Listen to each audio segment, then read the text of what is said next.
Game ain't over. The sun is shining. And it ain't over.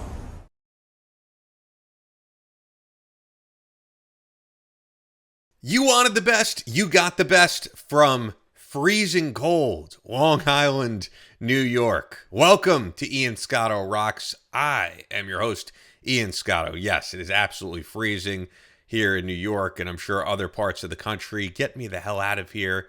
Get me to Florida, please. But anyways, that's not what we're talking about today.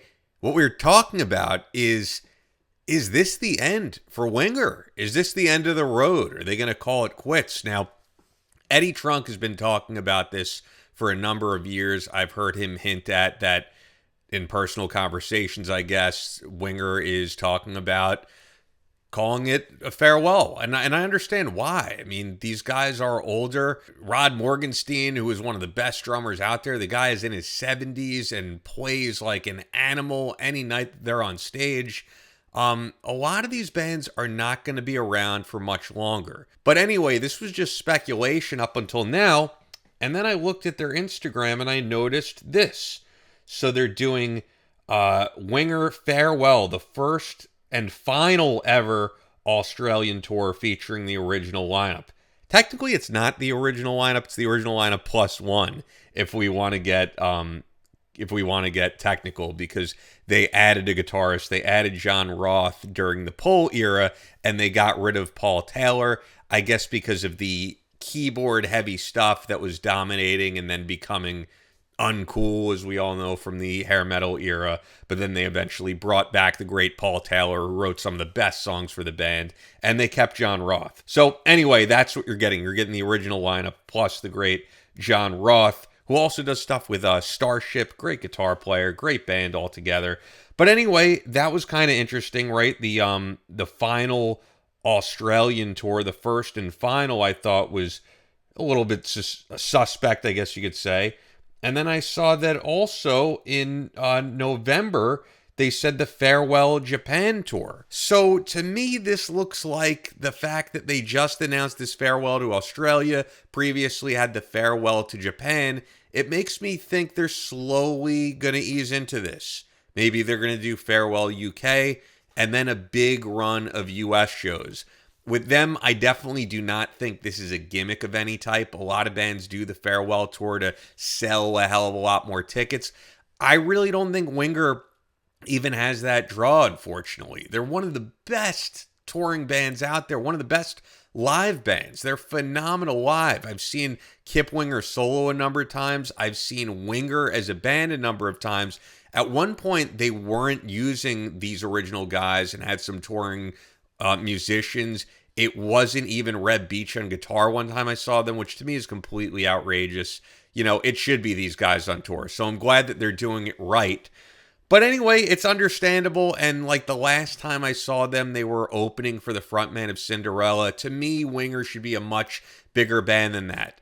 Luckily, people have eased into getting back into them because during, as you all know, the mid to late 90s, it was a bloodbath for these bands. They really couldn't tour. They couldn't make money doing what they were doing as good as they were because society had deemed it uncool.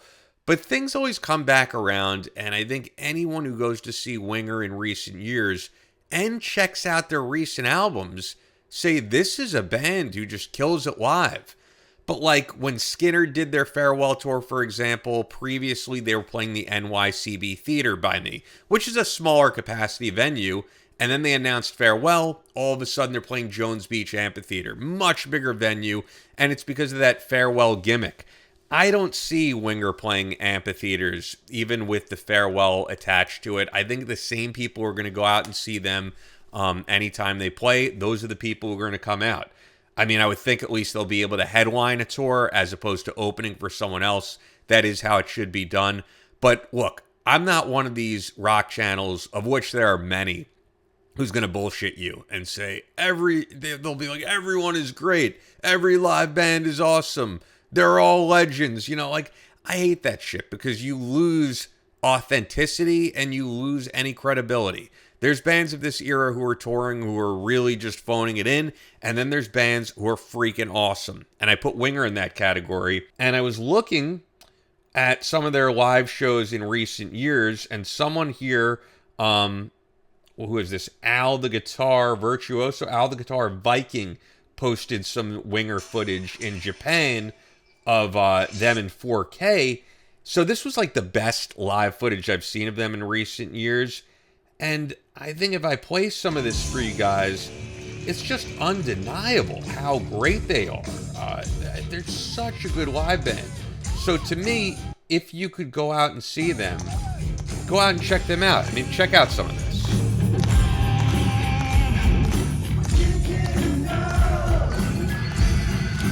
No tracks, none of that. They're playing 100% live, and you can tell this Japanese crowd is loving it.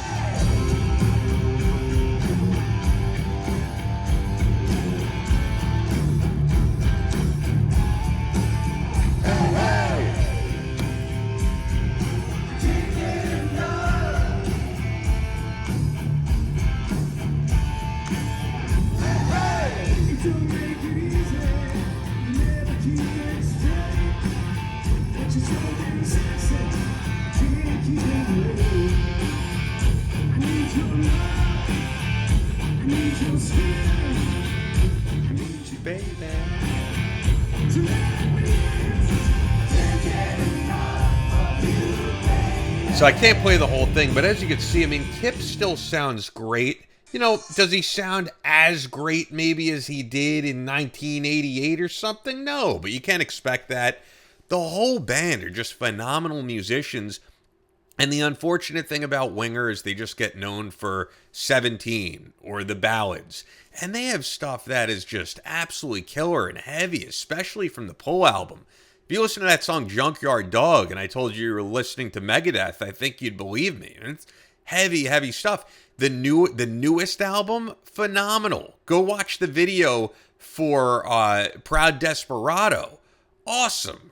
Co-written with the amazing Desmond Child. So they're still a force to be reckoned with. If they're going out on top, and you got to respect that. You can't expect these bands to tour forever. And a lot of these bands that we talk about on this channel, we're coming to the end of the road for a lot of them. Probably another 5, I don't even want to say 10 years for most of them. Probably another 5+ years, and a lot of them are going to be packing it in.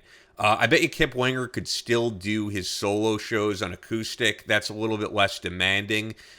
He's still always involved in all different things. I mean, he wrote a ballet. He did this musical that he was involved with called Get Jack, which was like I think it was like a sequel of Jack the Ripper, something like that. But he's always doing something. I would love to see Kip Winger put out a book. Whenever I hear interviews, this guy has amazing stories, and you want to talk about a fall from grace. I mean, these guys were on top, and then you watch that video they put out during the Pull era, and you can kind of see in real time that the venues are just getting smaller and smaller to the point where it was over for them. They're just, the demand wasn't there, and sometimes it doesn't matter how great of a band you are. If society deems that it's no longer your time and you're no longer cool, they had not much they could do. Kip Winger was playing like smaller bookstores, like Borders and stuff like that with his solo acoustic stuff.